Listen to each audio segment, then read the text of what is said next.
Hello and welcome to BYJU'S Exam Prep IAS. Welcome to the daily quiz discussion for the 4th of September 2022. Before we begin, a gentle reminder that BYJU'S Exam Prep IAS is now on Telegram. Please join the group to never miss out on any current affairs update for the UPSC exam. You can join the group by scanning the QR code given here or through this link. Please note this link is also provided in the description box below. Beginning with the first question of the day, it reads, which of the following statements is or are correct with respect to National Legal Services Authority, for short NALSA? There are three question statements given here. The first one reads, it is a statutory body. The second statement reads, while the Chief Justice of India is the patron-in-chief, the second senior-most judge of the Supreme Court of India is the executive chairperson of the authority. And the third statement reads, the executive chairman of NALSA is appointed by the Chief Justice of India. Please have a look at the options given. What is the context? This article from today's The Hindu takes note of the notification of the Union Law Ministry, which notes Justice D.Y. Chandrachud being appointed as the executive chairman of the National Legal Services Authority. Please note, this appointment has been made by the President of India, Draupadi Murmu.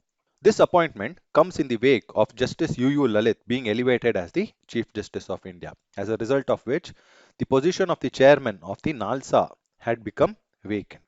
Note, while the Chief Justice of India is the patron-in-chief, the second senior-most judge of the Supreme Court is the executive chairperson of the authority. Please note, NALSA is a statutory body. It was constituted under the Legal Services Authorities Act of 1987 with the objective to provide free legal services to the weaker sections of the society and also to organize lok adalats for amicable settlement of disputes. With this understanding, let's get back to the question. From our discussion, it is clear that statement 1 and statement 2 are correct, while the statement 3 is wrong. Why? Because the executive chairman of NALSA is not appointed by the Chief Justice of India, but by the President of India. Since the question asks for the correct statements, the answer to this question would be option A, 1 and 2 only. Moving on to the second question. It reads, consider the following pairs of women revolutionaries and the description of their contribution to the struggle against British imperialism. There are four such pairs given here. The first one, Beena Das, attempt on the life of Bengal Governor Stanley Jackson.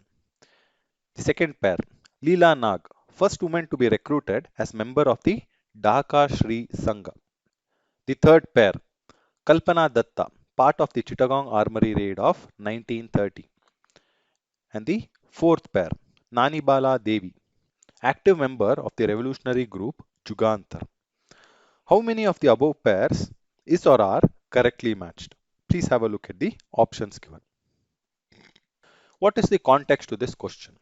This article from today's The Hindu takes note of a new book authored by Madhurima Sen, which deals with Bengal's women revolutionaries. Women revolutionaries from Bengal played a very important part in the fight against British imperialism. Coming back to the question, please note all the four pairs given are correctly matched. Let's understand in brief about all the four revolutionaries mentioned here. Beena Das was an Indian revolutionary and nationalist from West Bengal. She was a member of the Chatri Sangha, which was a semi-revolutionary organization for women based out of Kolkata. In the year 1932, Beena Das attempted to assassinate the then Bengal governor Stanley Jackson. Next, Leela Nag, also known as Leela Roy Nag, was a radical leftist Indian woman politician and reformer. She was a close associate of Netaji Subhash Chandra Bose. Leela Nag is best known for the formation of the rebellion organization Deepali Sangha. This was based out of Dhaka and it involved giving combat training to women. Leela Nag took active part in the civil disobedience movement and was also an active member of the Forward Bloc formed by Subhash Chandra Bose after his departure from the Indian National Congress. Notably, Leela Nag was also the first woman to be recruited as member of the Dhaka Shri Sangha. Note, Kalpana Datta as well as Preetilata Vadedar are best known for their participation in the Chittagong Armory raid of 1930, which was led by Surya Sen. It involved raiding the armory of police and auxiliary forces in the Bengal Presidency of British India. Next, consider Nani Bala Devi. Nani Bala Devi was an active member of the revolutionary group Jugantar. Notably, she was also the first and the only lady state prisoner of British Bengal. She was arrested under the notorious Bengal Regulation Act of 1880. Hence, the correct answer to this question would be D, all four pairs. Moving on to the third question. It reads, which of the following can be considered as possible applications of quantum computing? There are six statements given here. Drug design and development, artificial intelligence and machine learning, cyber security and cryptography, improvement of supply chains and logistics, modeling of financial data, and weather forecasting. Please have a look at the options given. What is the context? This article from today's The Hindu takes note of the views of Sandeep Patel, MD, IBM India and South Asia region on the future of quantum computing in India as well as globally. The article takes note of the many possible applications of quantum computing. Coming back to the question, all of these are potential applications of quantum computing. Since all the six are possible applications of quantum computing, the answer to this question would be option D. Moving on to the fourth question. It reads, India's first ever night sky sanctuary is planned to be set up at which of the following places? The four options are as follows. A.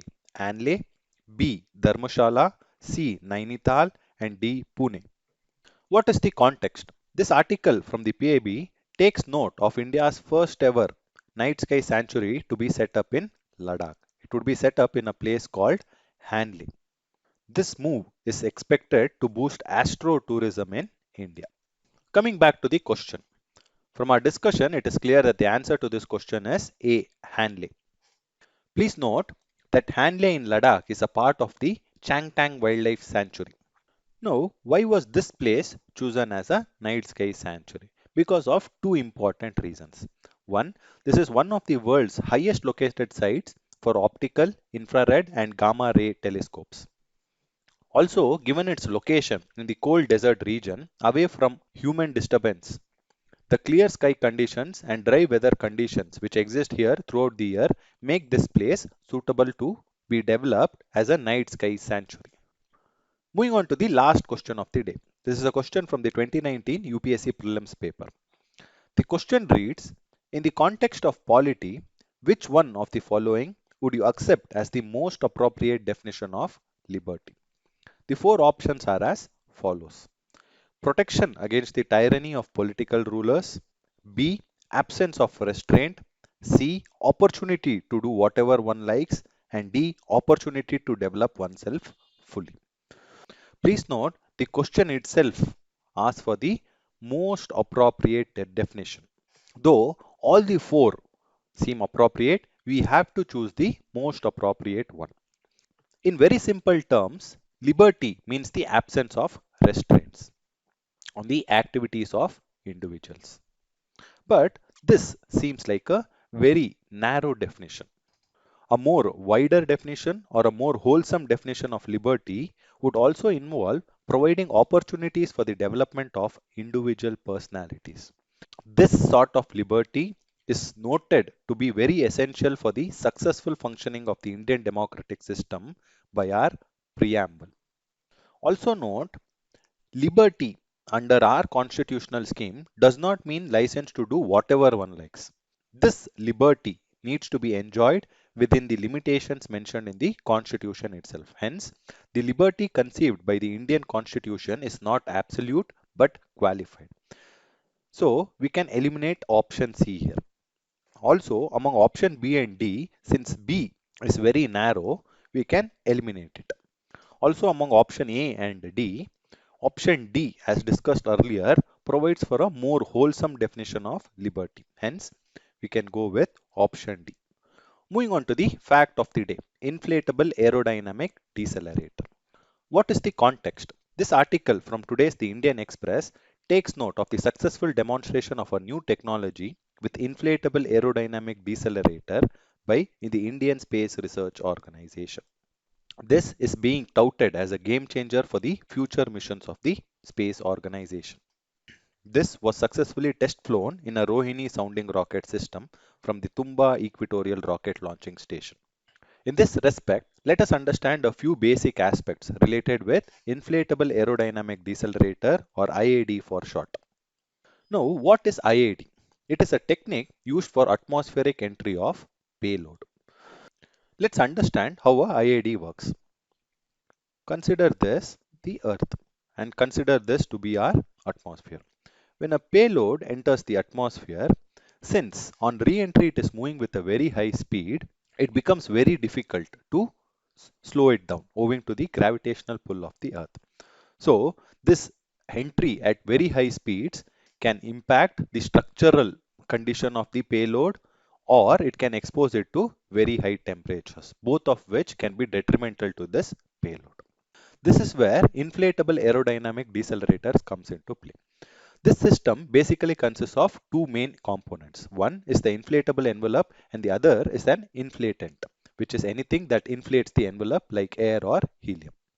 Upon re-entry of the payload into the atmosphere, the inflatant is designed to fill the inflatable envelope. This will cover the payload. Given the non-streamlined shape of the IAD, this will result in enormous aerodynamic forces acting on the system. This will slow it down. Hence, in simple words, IAD is designed to increase drag forces upon the payload upon entering the atmosphere of any body. This will decrease the speed of the payload. The inflatable structure is made of Kevlar fabric, which is a very strong synthetic fiber and also heat resistant to withstand atmospheric pressure and temperature changes. On top of it, this Kevlar fabric is coated with polychloroprene, which is an oil and wax resistant rubber. This too is designed to withstand extreme temperatures. What is the significance of this new technology? Note, the IAD will help ISRO in performing many space tasks effectively, including recovery of spent stages of rockets for landing payloads on missions to other planetary bodies, among others. Notably, this IAD technology can also be used in ISRO's future missions to Venus and Mars. That is all we have for today's discussion. If you are liking our initiative, please do like, share, comment, and subscribe. Thank you for being with us.